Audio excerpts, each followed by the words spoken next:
Merhaba arkadaşlar, ben kanalımızın sahibi Uğur. Bugün uçan Vortex adında böyle boru gibi uçak tarzı bir şey yapacağız arkadaşlar. Bunun için ilk önce 2 tane A4 kağıdı alıyorsunuz. A4 kağıdının birini katlıyorsunuz arkadaşlar. Şu şekilde. Yaklaşık 1 santim, 1,5 santim civarında düzgün bir şekilde katlanmasına özen gösterin. Bu çok önemli.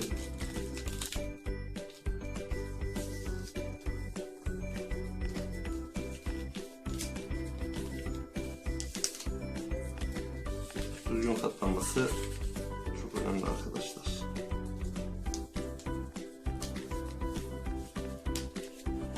Düzgün katlanmayınca işimiz doğru olmuyor.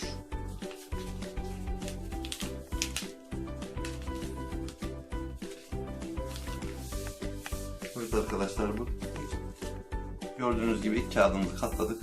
İkinci kağıdımızın içine bunu düzgün bir şekilde şöyle yerleştiriyoruz. Baş kısmına olacak şekilde.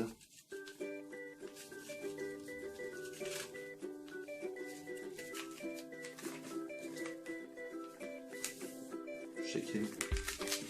Tam ikinci kağıdı yarısına kadar getireceğiz arkadaşlar, katlayarak. Düzgün olsun diye. Yani şuraya kadar getirdim işte ben. Buraya kadar katladım bunu. Bu tarafın katlama işi bitti. Bir kat da şuradan katlıyorum. Arkadaşlar, uçan her cisim, unutmayın bunu. Uçan her cismin, uçak olsun, bu maket uçak olsun, herhangi bir şey olsun, uçurttuğunuz tarafı, yani ön kısmı daha ağır olması gerekiyor. İlk şöyle elimizi alıyoruz arkadaşlar. Elimizi alıyoruz. Ters kısmını çeviriyoruz. Baştan başlayarak bir böyle masa kenarına getirerek yavaşça çekiyoruz ve kıvrılmasını sağlıyoruz.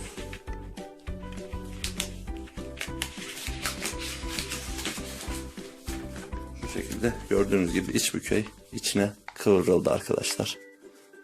Şöyle. Kıvırdıktan sonra işimiz kolay arkadaşlar.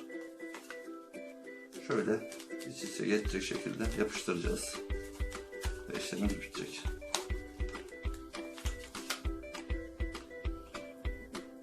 Vortex'imiz bitiyor. Çok güzel uçan bir cisim bu.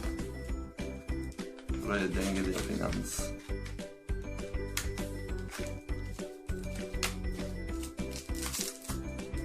Dengesiz bir şekilde yapıştırmayın.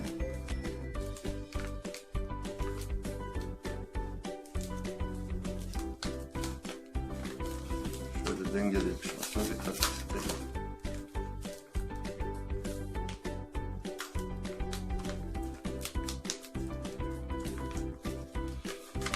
Evet arkadaşlar.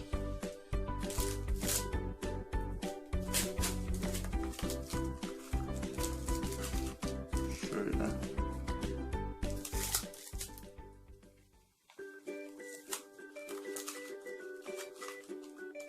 Şöyle dengeli yapışmasına dikkat edin. Arka tarafında dengeli bir şekilde içinden yapıştıralım arkadaşlar.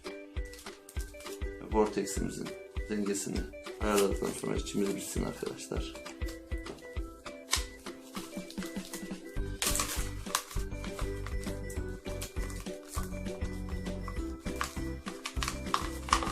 Şu şekilde. Şimdi bunu uçurtalım